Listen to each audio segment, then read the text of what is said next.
The massive chamber of the Galactic Council buzzed with voices as thousands of representatives from across the Milky Way gathered. The room itself was a marvel of alien engineering, with walls that seemed to shimmer between solid and transparent, revealing the star-studded blackness of space beyond. Floating platforms arranged in concentric circles held delegates of all shapes, sizes, and biological compositions. Some breathed methane, others floated in liquid tanks, many appeared in holographic form from distant worlds. Supreme Counselor Ta moved to the central podium, his blue-tinged skin catching the light from above. Despite his small stature, his presence commanded instant attention. As he raised a four-fingered hand, silence fell across the chamber. Esteemed representatives, Ta began, his voice amplified perfectly to reach every corner of the vast space. I bring grave news. Our deep space monitoring network has confirmed that the Rodin Armada has changed course. He gestured, and the holographic display above the central floor shifted to show a massive fleet of angular predatory-looking vessels. Red trajectory lines extended from their position toward a small blue-green planet. Murmurs rippled through the assembly as the implications became clear. The Rodin forces have set course for Sol 3. Designation Earth, Ta continued, his voice now somber. A planet we have long classified as a death world. The term death world sent a new wave of whispers through the chamber. All present knew what it meant.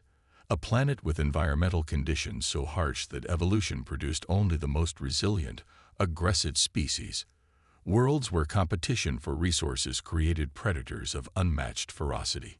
Counselor Han, representative of the peaceful Muori collective, rose from his seat.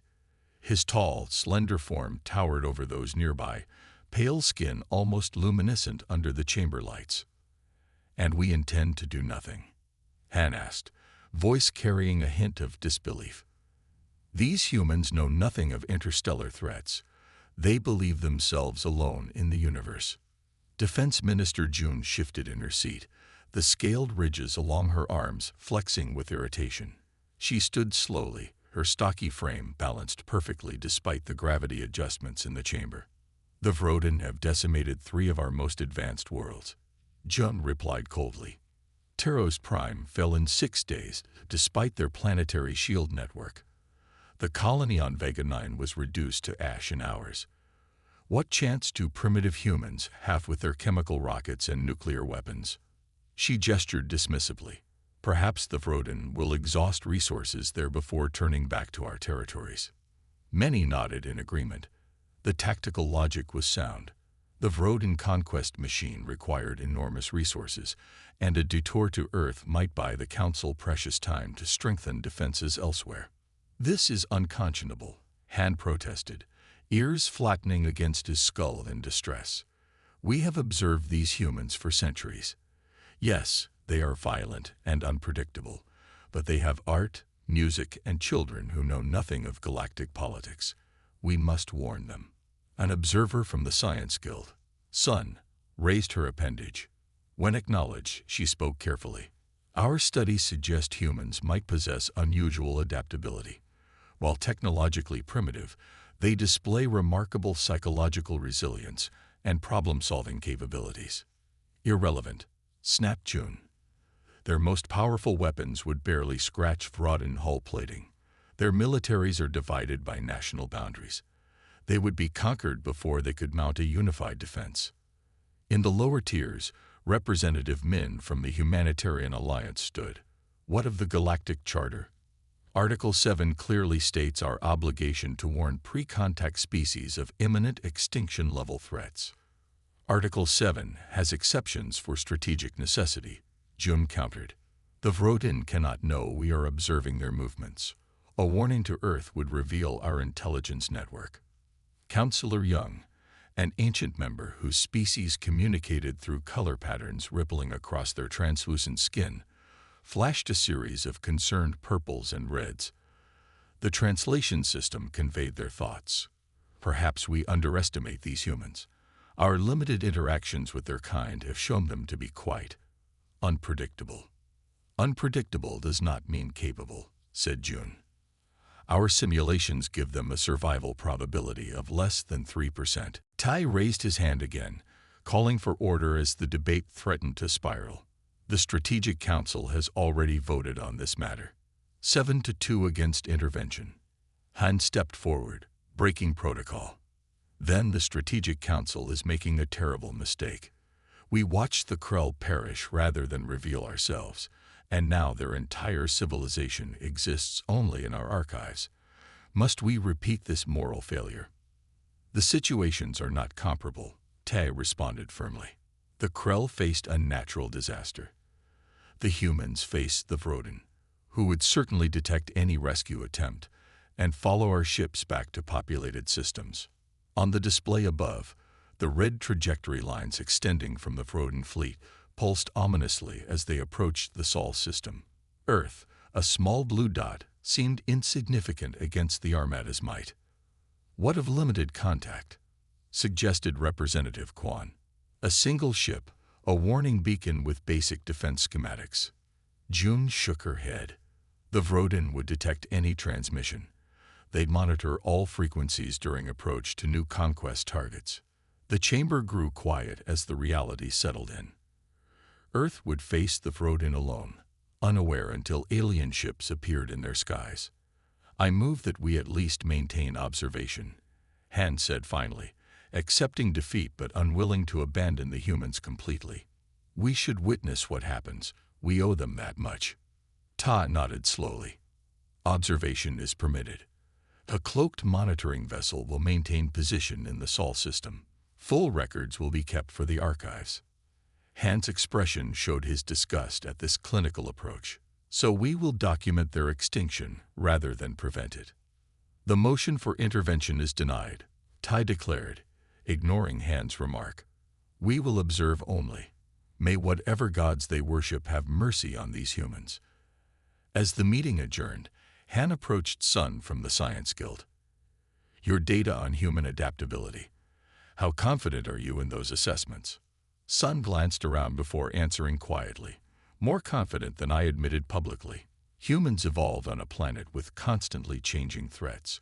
They're one of the few species we've studied that actively seek out challenges rather than avoid them. They're certainly violent, but their capacity for cooperation under external threat is remarkable. Not remarkable enough to survive the Rodin, Han said bitterly. Sun's expression remained neutral.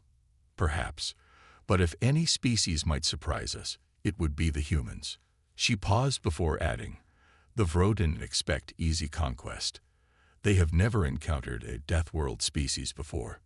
Han looked back at the holographic display, where the Rodin fleet continued its inexorable approach to the unsuspecting blue planet. For the human's sake, he said softly, I hope you're right. Commander Day stood tall on the bridge of the Rodin flagship, Eternal Conquest. His gray skin gleamed under the blue lights of the command center. 6 black eyes, arranged in a perfect circle on his face, blinked independently as he studied the small blue planet growing larger on the main view screen. Earth, a primitive world that would soon join the long list of Rodin conquests. Status report, he ordered, his voice deep and rasping. His second-in-command, Officer Knoll, approached with a data tablet. The humans have only just detected our fleet, Commander. Their primitive scanning technology registered our presence when we passed their lunar orbit. Their global communications networks are erupting with panic. Day made a sound that might have been a laugh in his species. As expected, play some of their transmissions. The ship's computer began translating and broadcasting frantic human communications throughout the bridge. Military channels from various nations crackled with alarmed voices.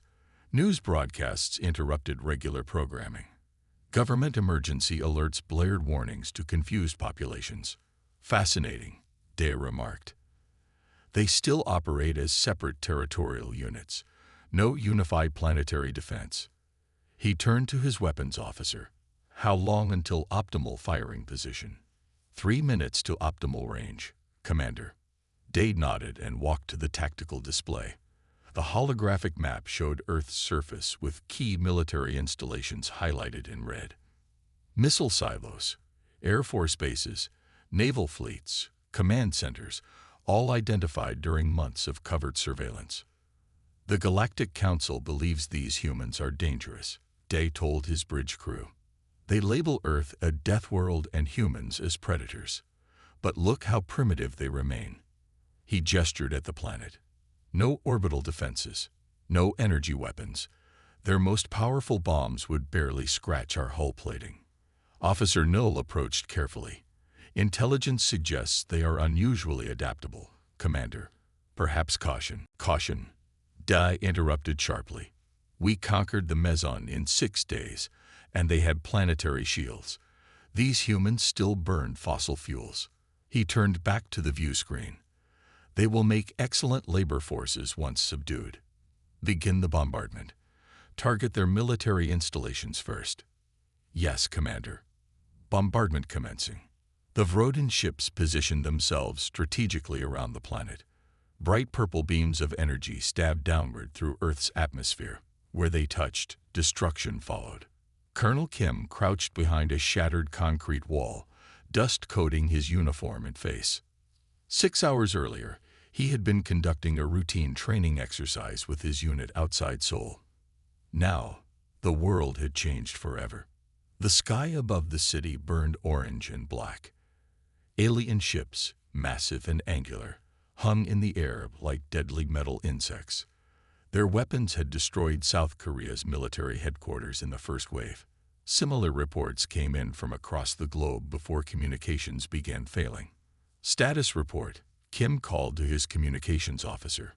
Lieutenant Gill crawled over, keeping low as another explosion rocked the area.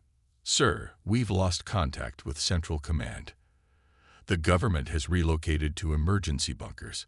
Most of our Air Force was destroyed in the initial attack. Kim nodded grimly. And the alien craft that went down near the river. Scout team reports it's mostly intact. The aliens inside are dead. They look nothing like us, sir. Kim studied the faces of his 20 remaining soldiers. They were scared but determined. Good. Fear kept soldiers alive when used properly. Listen up, he said, gathering them closer. This is not just a Korean fight anymore.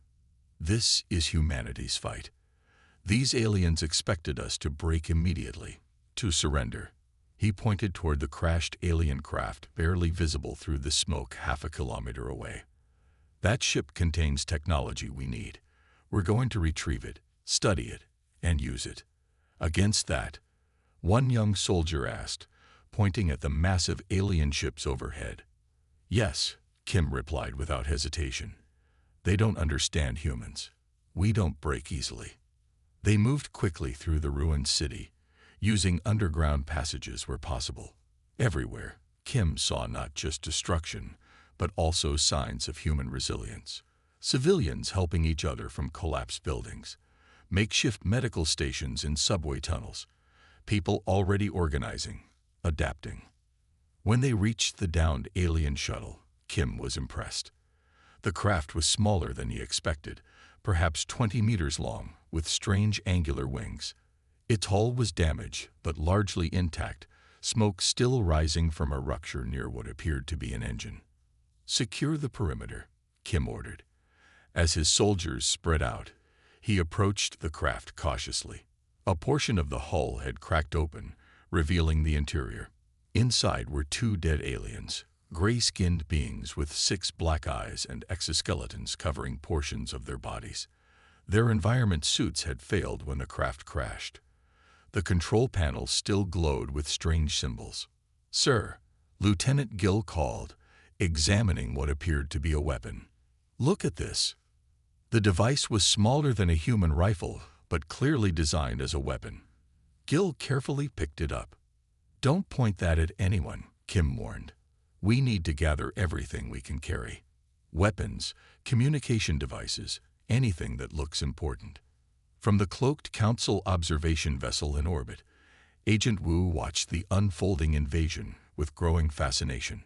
Her ship, barely larger than a shuttle, maintained position behind Earth's moon, its advanced stealth systems keeping it hidden from both humans and Rodin. Are you recording all of this? She asked her pilot, who nodded silently. The Rodin attack had been devastating in its precision and power. Major military installations worldwide had been destroyed in the first hour. Human air forces, scrambled in desperate defense, had been swatted from the skies like insects. Conventional wisdom said the war should already be over. Yet something unexpected was happening. Wu zoomed in on Seoul, where her sensors had detected a small group of humans approaching a downed Rodin shuttle. Despite the catastrophic attack on their city, they moved with purpose, not panic. They were already salvaging alien technology. Similar scenes played out elsewhere.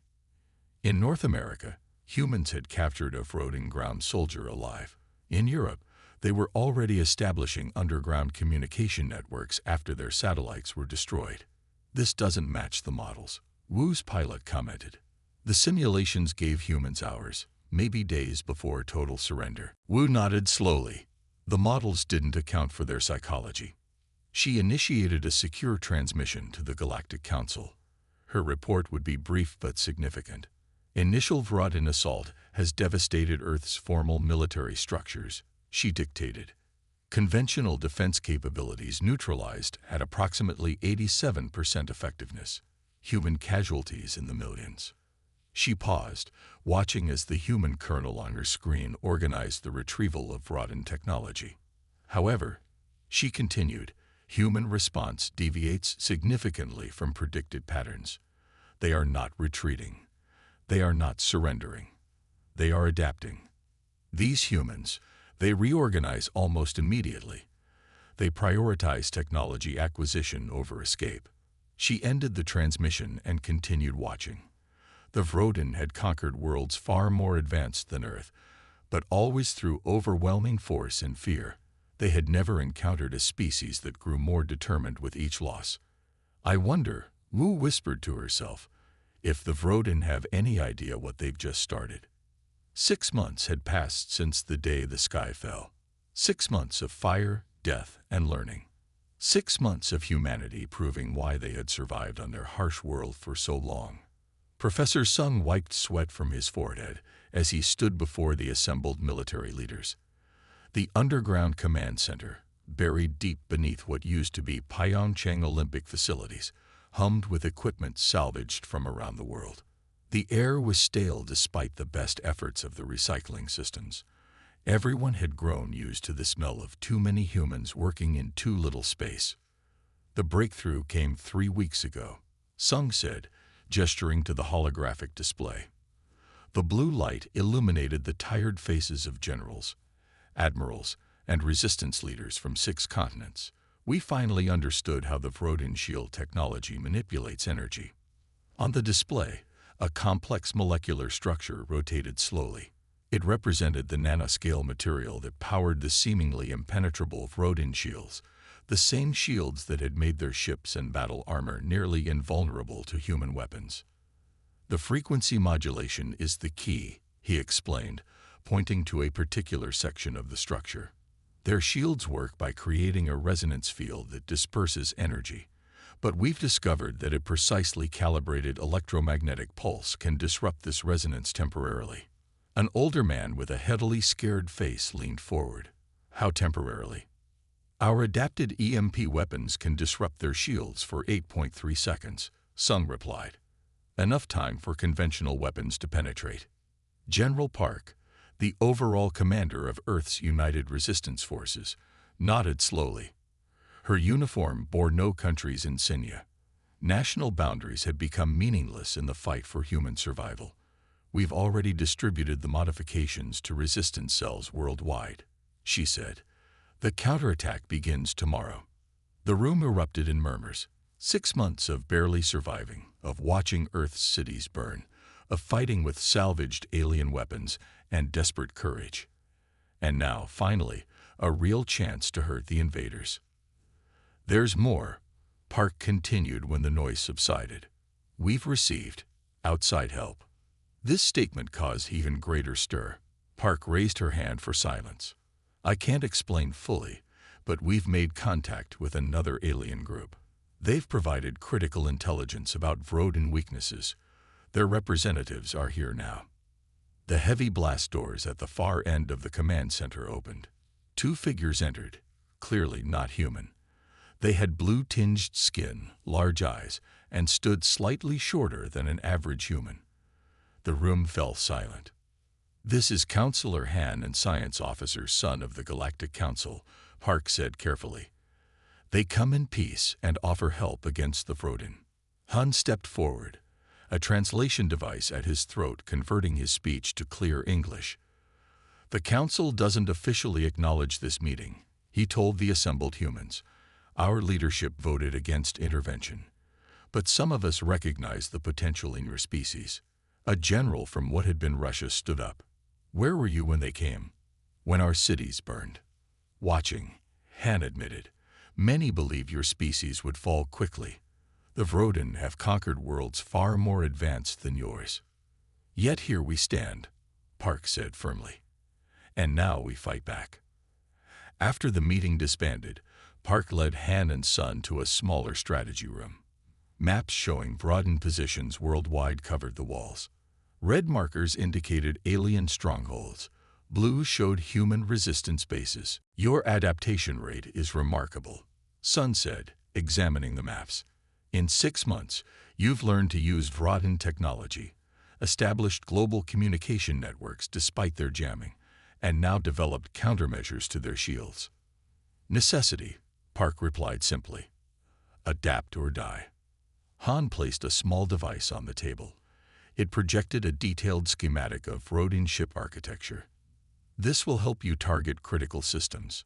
Their command vessels are particularly vulnerable here and here." He indicated specific points. "Why help us now?" Park asked. "What changed?" Han's large eyes seemed to shimmer with emotion. "The Council has monitored 17 species conquered by the Rodin.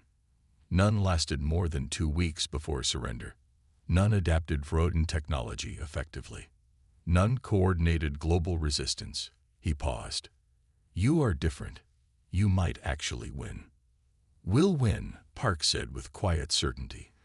"Thank you for this intelligence. It will save many lives." After the aliens departed in their cloaked ship, Park stood alone studying the new information. Tomorrow would change everything. In orbit above Earth, Commander Day reviewed the latest planetary status reports with growing frustration. 6 months, 6 months, and these primitives still fought. Not only fought but adapted in ways that defied all previous conquest models. The North American resistance destroyed another supply convoy, Officer Null reported. "That's the 3rd this week. They're using our own weapons against us." Day slammed his fist on the console. "Impossible. How are they learning our technology so quickly?" "Unknown, Commander. But the humans appear particularly adept at weapons adaptation. They've even begun modifying our communication systems to bypass our jamming protocols." Day paced the command deck. The conquest that should have taken days had stretched into months. The initial victories had been easy. Human military forces fell quickly under superior Rodin technology. But then something unexpected happened. Instead of surrendering, humans scattered, regrouped, and began fighting in new ways. They attacked in small teams, striking quickly and disappearing into tunnel networks. They salvaged downed Rodin ships and weapons. They seemed to communicate despite the Rodin jamming their official channels. Most disturbing of all, they were getting better. "Status of our ground forces," Dad demanded. "We control major population centers and strategic resources," Null answered. "But our control zones are shrinking. The humans keep infiltrating secured areas. Casualty rates among our forces have increased by 30% in the last month alone." Before Dai could respond, alarms blared across the command ship. Status screens flashed red.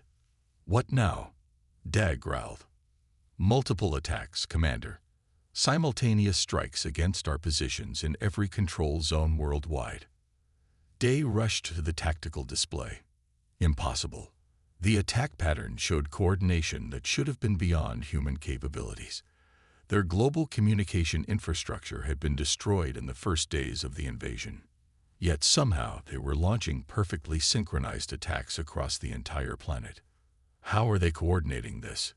he demanded. Then came the truly shocking report. "Commander, our shield systems are failing at multiple locations. The humans have deployed some kind of pulse weapon that temporarily disables our shields." Day stared at the tactical display in disbelief as reports flooded in of human forces breaching Rodin positions that had been considered impregnable. For the first time since the invasion began, genuine fear crept into his mind. "Redirect our orbital weapons platforms," he ordered. "Target all detected human attack formations." "Sir," Null said hesitantly, "many of the human forces are in population centers. The collateral damage." "Do it." Dai snapped. "This ends now." As he watched the orbital weapons preparing to fire, Day finally understood what made humans different from every other species the Rodin had conquered. Other species fought to survive, to avoid extinction. Humans fought harder because of the threat of extinction. Each loss seemed to strengthen their resolve rather than break it. The tactical display continued to flash with reports of Rodin positions falling to human attacks. For the first time in his long military career, Commander Day faced a horrifying possibility. The Rodin might actually lose this war. Captain Lee took a deep breath as she strapped herself into the captured Rodin fighter. The cockpit felt alien despite the modifications. Where Rodin pilots had 6 eyes, humans had only 2. So the visual displays had been completely redesigned. The control yoke, originally built for hands with 7 fingers, now featured a human-friendly grip wrapped in salvaged electrical tape. "Systems check," Lee said into her helmet microphone. Her onboard engineer, Sergeant Jin, replied from the cramped space behind her seat. "Propulsion at 92%. Weapons at full capacity. Shield modulator functioning." Lee gazed through the viewport at the other 11 ships of Eagle Squadron. Each was a captured Rodin fighter, modified in the same underground hangars where humanity had been preparing for this moment for weeks. The fighters' sleek, predatory shapes still bore Rodin markings, though now each displayed a hastily painted Earth emblem on its wing. "Eagle Squadron, this is Leader," Lee broadcast. "Comms check." One by one, her pilots responded. They were the best Earth had to offer. Survivors from air forces around the world, united now under a single banner. Chinese, American, Russian, Brazilian, Nigerian, Indian. National identities had faded in importance as humanity fought for survival. "Mission briefing one final time," Lee said as technicians completed the pre-flight checks. "Earth Defense Command has coordinated a global offensive against Rodin ground forces. Every resistance cell worldwide is attacking Rodin positions simultaneously. While they're distracted, we slip past orbital defenses and strike their command ship." She pulled up the holographic display showing their target, the massive Rodin flagship that had coordinated the invasion from the beginning. Nearly 2 kilometers long, bristling with weapons, it was the heart of the enemy force. "Remember, we only get one shot at their command ship," Lee continued. "Once they detect us, their fighters will launch. We'll have minutes at most." "What about their shields?" Eagle 3 asked, a slight tremor in his voice. "Even with our new disruptors, the timing has to be perfect." "That's why we're carrying these," Lee replied, patching through a visual of the special torpedoes mounted under each fighter's wings. Modified Rodin warheads with human enhancements. The shield frequency modulators are built in. They'll create their own disruption field on impact, then detonate. General Park's voice cut in over the command channel. "Eagle Squadron, ground offensive commences in 5 minutes. Launch window opens in 10. Good hunting."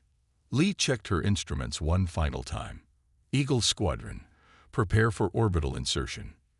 Deep beneath them, the hidden launch bay's massive doors slid open, revealing the night sky above. One by one, the fighters rose on near-silent alien propulsion systems. The captured technology allowed them to ascend into the upper atmosphere with minimal heat signature, crucial for avoiding early detection. As they climbed higher, Earth's devastated landscape spread out below. Cities lay in ruins. Vast areas showed the scars of Rodin energy weapons, but there were also lights, human outposts, and resistant strongholds, places where people refused to surrender. Passing stratosphere, Lee announced, switching to space propulsion. The fighter's engines shifted mode, adapted for vacuum operation. The black of space enveloped them, stars appearing with cold clarity.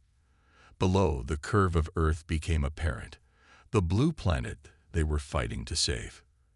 And then they saw their targets. The Rodin orbital fleet hung above Earth like predatory insects, angular, threatening ships surrounding the massive command vessel. Normally, the fleet maintained a perfect defensive pattern. But tonight, something was different. "Look at that," Eagle 2 said. "They're repositioning. The ground attacks are working." Indeed, many Rodin ships were maneuvering, responding to the coordinated human offensive below. The perfect defensive screen had gaps, small ones, but enough for their mission. "Stay in formation," Lee ordered. "Maintain radio silence. Follow exactly as planned." The 12 fighters moved in perfect coordination, approaching from Earth's night side to minimize visual detection. Their captured ship's identification transponders broadcast authentic Rodin codes, another gift from their continued reverse engineering efforts. "We're being scanned," Jin reported tensely from behind Lee, holding steady on countermeasures. Lee felt sweat trickle down her back despite the cockpit's climate control. If the Rodin realized these were captured ships, they would be destroyed instantly. The tense moments stretched as they passed the outer defensive ring. Then the inner. Finally, the massive command ship loomed ahead, its hull covered with weapons emplacements and communication arrays. "Target in visual range," Lee announced. "Armed torpedoes." Just then, alarm signals flashed across her controls. "We've been made," Eagle 5 shouted. "Defensive systems activating." Lee made a split-second decision. "All fighters, execute attack pattern Delta. Now." The squadron split apart, flying in seemingly random directions that were actually carefully choreographed maneuvers designed to confuse Rodin targeting systems. Human pilots had learned that Rodin combat computers relied on prediction algorithms that couldn't account for the creative, sometimes irrational maneuvers humans would attempt. Enemy fire erupted around them, energy beams slicing through the vacuum.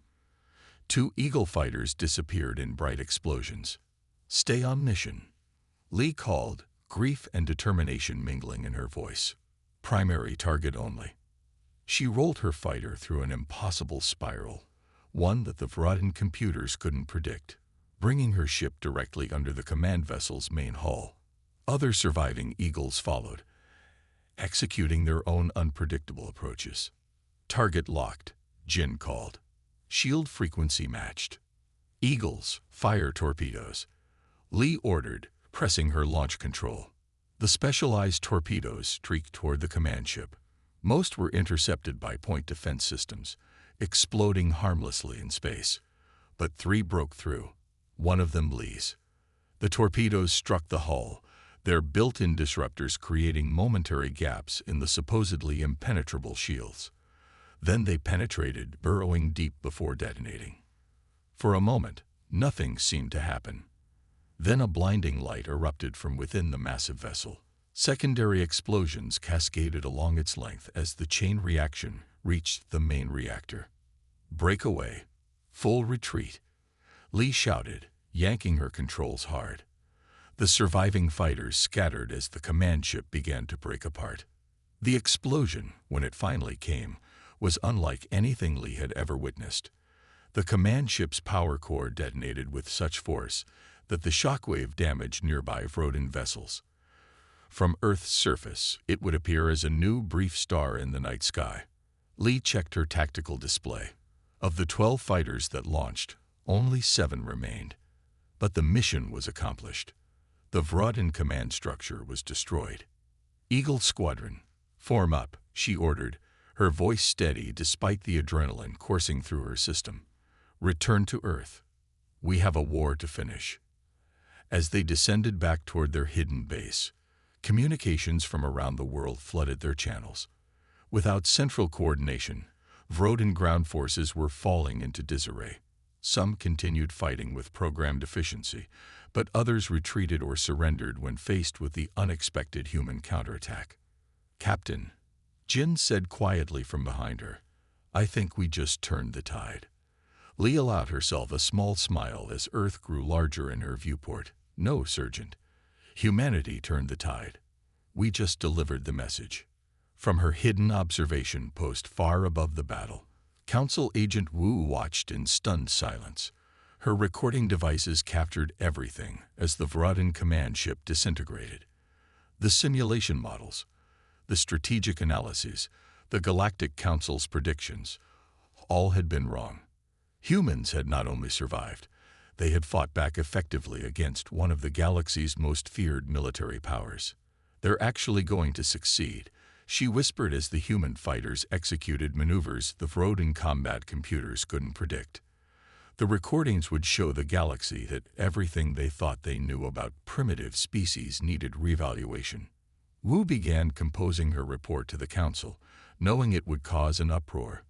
The Death World humans had proven themselves to be something the galaxy had not seen before, and the balance of power among the stars would never be the same.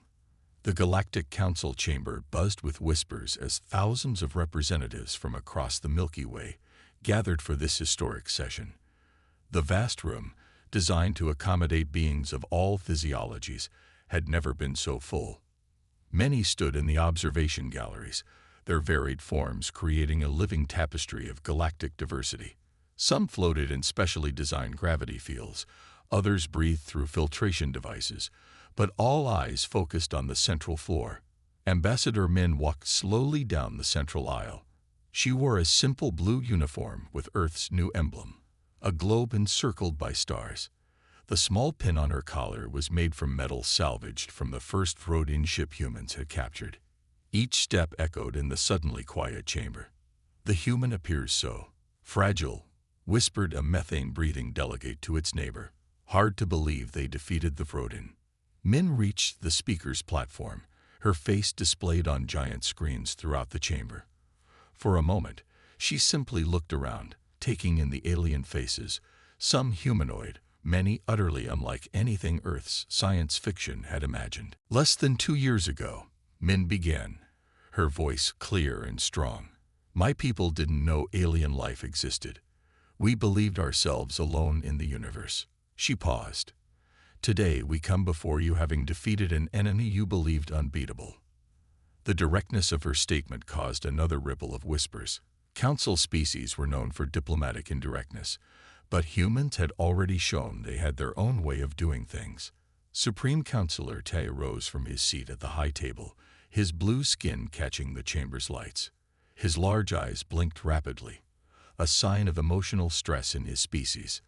"The Council recognizes Earth as a sovereign power," he announced formally, "and offers formal apologies for our observational stance during the Rodin invasion." Min nodded, accepting the carefully worded statement. Everyone present knew what observational stance meant. The Council had watched, expecting Earth to fall quickly. Instead, humans had done the impossible. "Earth does not seek recriminations," Min replied. "We seek partnership. The Rodin threat remains. Their homeworld still commands vast resources. Their fleets still occupy many systems." Defense Minister Jun, who had once dismissed humans as doomed primitives, shifted uncomfortably in her seat. "Ambassador Min speaks truth," she admitted reluctantly. "Despite their defeat at Earth, the Rodin Empire still controls 17 star systems. They will rebuild. They will attack again, perhaps Earth, certainly Council worlds." Min gestured, and a holographic display appeared above the chamber floor. It showed the Milky Way, with Rodin-controlled territories highlighted in red. "We propose an alliance," Min said simply. "Human innovation combined with Council technology. Together, we can end the Rodin threat permanently." Counselor Han, who had secretly helped Earth during the invasion, stood. "I support this proposal. The humans have proven themselves worthy allies. More than worthy. They succeeded where we expected failure. The chamber erupted in debate.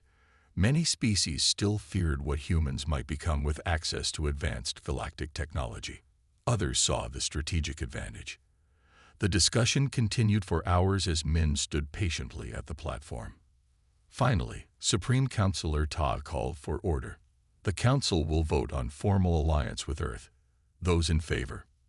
The tally appeared above the floor, 78% in favor. Earth was now officially part of the galactic community. Later that day, Min and General Park met with Council military leaders in a smaller strategic planning chamber. Park spread holographic maps of Rodin territory across the central table. Council military officials leaned forward, studying the human tactics with newfound respect. Their tactics rely on overwhelming force and technological superiority, Park explained, pointing to Kiev Rodin strongholds. But we've proven that adaptation and unconventional thinking can overcome these advantages. An alien commander touched the display, zooming in on the Rodin homeworld. Their central defense grid has never been breached. 3 Council fleets were destroyed attempting to penetrate it during the last conflict. Park nodded. We've analyzed the data from those battles. The Rodin expect direct approaches, frontal assaults. They don't anticipate deception or sacrifice plays. Sacrifice plays? Asked a reptilian military officer. Sometimes you must lose something valuable to gain something more valuable, Park explained. Humans understand this intuitively. The Rodin do not. Defense Minister Jun, who had once dismissed humans as primitive, now leaned forward with genuine interest. And you believe we can take the fight to their homeworld? Park smiled, her scarred face showing the cost of Earth's victory. They came to our world expecting to find primitive savages. Instead, they awakened a planet of warriors who have spent their entire history fighting each other, nature, and the very limits of what's possible. Sun, the council scientist who had first suggested humans might prove resilient, displayed data on her tablet. Human physiology shows adaptation rates far beyond council species. Their neural plasticity allows for rapid learning and problem-solving.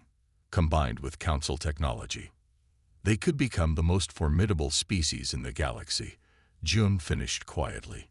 Ambassador Min, who had been listening silently, raised her hand. We understand your concerns. Earth was isolated for millennia, developing in our own way.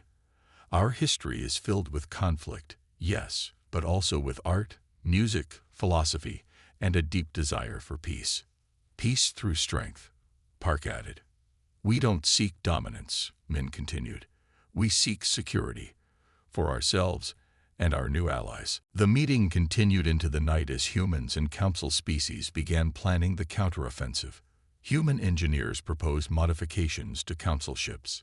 Council scientists shared advanced technology. Slowly, mutual respect grew.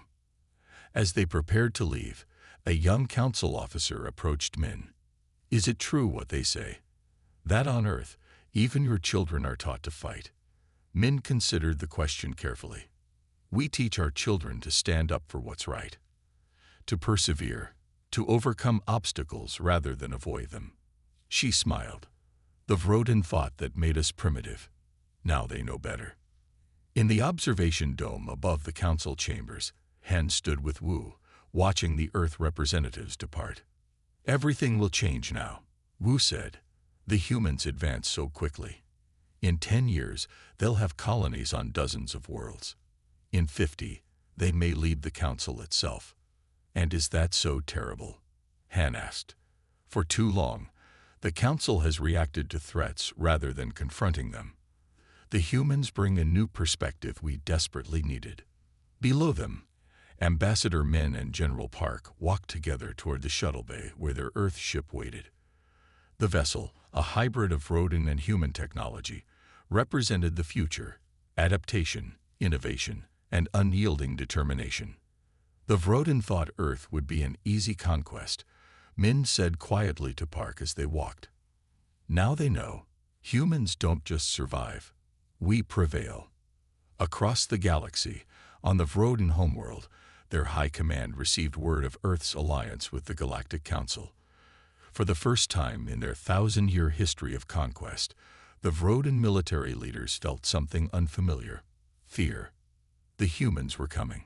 The end